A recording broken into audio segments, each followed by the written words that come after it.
have not been sleeping on the Iraq. You have heard about diversity, equity, and inclusion. Executive orders have been dismantled. All right, so let's get into it. Diversity, equity, and inclusion were actually initiatives that were put in place in order to be proactive against like anti-discrimination lawsuits.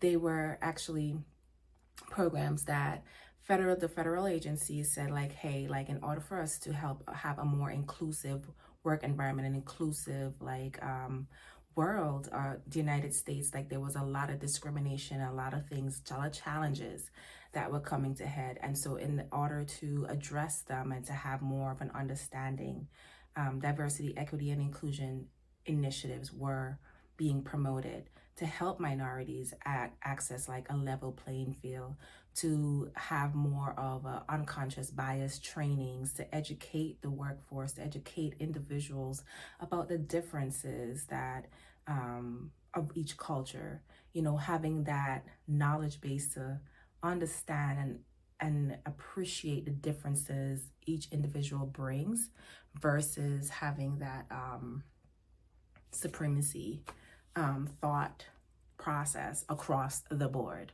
right? So it was actually more of a proactive approach put in place to avoid the violation of Title VII, which is the Civil Rights Act of 1964. So Title VII is actually a federal law, right? And that federal law still stands despite the dismantle of the DEI initiatives. The federal law still stands, and so discrimination of any kind is still not allowable or legal under any other circumstances. So the Civil Rights Act bars discrimination based off of sex, color, national origin, or anything of that sort, right? And it's more of a reactive approach to address discrimination as they occur.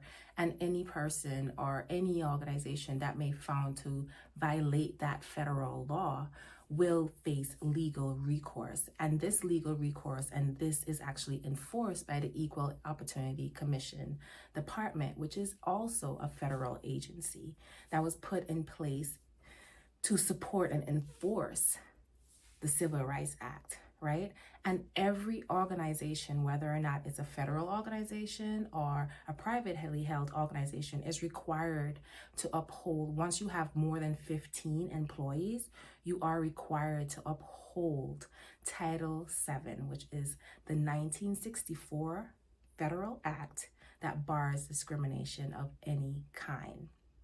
So where it stands now, where diversity, equity, and inclusion initiatives were more to promote, and it would be very valuable in helping organizations build out like healthy work cultures and healthy, just build up more of a unified space and bring that understanding of different cultures into, or helping other, like where you have like African American scholarships or Black engineers and all these different things. Like now those things are no longer there, but we can still move forward in terms of integrating and more so creating an inclusive culture. So maybe refining and reterming those things, like no longer is it diversity, equity, and inclusion, but more so inclusion. How can we move forward to build more of an inclusive culture? And if like being discriminated against is something that is concerning to you, know that Title VII still bars discrimination of any kind.